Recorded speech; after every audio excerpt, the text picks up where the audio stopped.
ગુજરાત સરકાર દ્વારા નાગરિકોને ઝડપી અને અસરકારક તાત્કાલિક સેવા મળી રહે તે હેતુસર રાજ્યભરમાં જનરક્ષક પ્રોજેક્ટનો પ્રારંભ કરવામાં આવ્યો છે।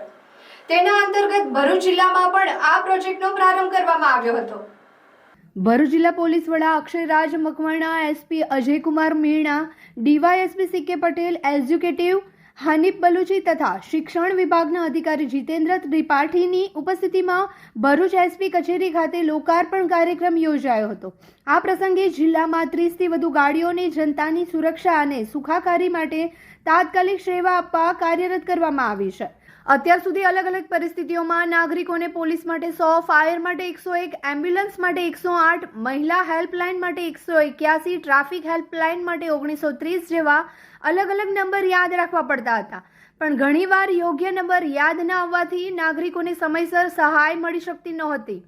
આ સમસ્યાનું નિરાકરણ લાવવા રાજ્ય સરકારે તમામ તાત્કાલિક સેવાઓને એક જ પ્લેટફોર્મ પર લાવતી નવી વ્યવસ્થા અમલમાં મૂકી છે। હવે માત્ર એક જ નંબર 112 ડાયલ કરવાથી પોલીસ, ફાયર, એમ્બ્યુલન્સ, મહિલા હેલ્પલાઇન સહિતની તમામ તાત્કાલિક સેવાઓ તુરંત ઉપલબ્ધ થઈ શકશે। આ પ્રોજેક્ટના અમલીકરણથી અકસ્માત, આપત્તિ કે કોઈ પણ તાત્કાલિક પરિસ્થિતિમાં નાગરિકોને ઝડપી અને અસરકારક સહાયતા મળશે, સાથે જ તંત્રની કામગીરી વધુ સુવ્યવસ્થિત અને કાર્યક્ષમ બનશે તેવી આશા વ્યક્ત કરવામાં આવી છે। ભરૂચ જિલ્લામાં લોકોની સુવિધામાં વધારો થાય અને લોકોને જ્યારે પણ મુશ્કેલી પડે છે ત્યારે પોલીસ તરફથી મળતો રિસ્પોન્સ ટાઈમ જે છે એ ઓછામાં ઓછો થાય અને અનેક નંબરો હોય, અનેક નંબરોની જગ્યાએ માત્ર હવે લોકો દ્વારા 112 એક જ નંબર યાદ રાખવામાં આવે, તેના માટે થઈને આજે કુલ 30 જેટલી ગાડીઓને ફ્લેગ ઓફ કરવામાં આવી છે। આ 30 ગાડીઓ 112 ની રહેશે અને જ્યારે પણ લોકો દ્વારા 112 ને કોલ કરવામાં આવશે ત્યારે અહીંયા કંટ્રોલ રૂમમાંથી જે પણ ગાડી સૌથી વધુ નજદીકમાં હશે એ ગાડીને તાત્કાલિક જ ધોરણે અહીંયાથી જાણ કરી અને એ લોકોને ત્યાં મોકલી આપવામાં આવશે।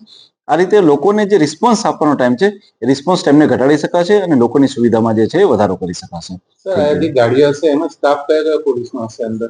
આમાં જે પોલીસનો સ્ટાફ જે હોય છે એ હંમેશા એક પોલીસના ડ્રાઈવર રહેતા હોય છે અને ત્યારબાદ જે છે એ ઇન્ચાર્જ રહેતા હોય છે, જે એએસઆઈ કે હેડ કોન્સ્ટેબલ કક્ષાના માણસ હોય છે। એ સિવાય કોન્સ્ટેબલ કક્ષાના માણસ એમની મદદ માટે હોય છે અને સાથે સાથે કાઉન્સેલિંગ કરવાની જો જરૂરિયાત હોય તો કાઉન્સેલિંગને લગતા માણસો પણ અંદર મૂકવામાં આવતા હોય છે।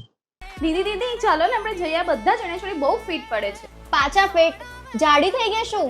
ચાલ આ બધી વસ્તુનું પરમનન્ટ સોલ્યુશન આપો। સાચી દીદી? જી હા, નવરાત્રી આવી રહી છે અને એઝ અ ગુજરાતી આપણી દરેક તૈયારીઓ એડવાન્સમાં ચાલતી હોય છે, તો આ નવરાત્રીએ ચણિયાચોળીનું વારંવાર ફિટિંગ કરાવવા કરતા વેટ લોસ કરી તમારી બોડી શેપમાં લાવો ડોક્ટર જ્યોતિના guidance under doctor Jyoti's weight loss clinic 21મા વર્ષમાં પ્રવેશ કરી રહ્યું છે અને અહીં બધા જ ઇક્વિપમેન્ટમાં ડે બાય ડે અપગ્રેડ થયા કરે છે। 2025ના નવરાત્રી પહેલા ન્યૂ એડવાન્સ મશીનથી વેટ લોસમાં ઇમ્પ્રુવમેન્ટ તો થશે જ, સાથે સાથે વધારેમાં વધારે ઇંચ લોસ કરી બેસ્ટ રિઝલ્ટ મળશે।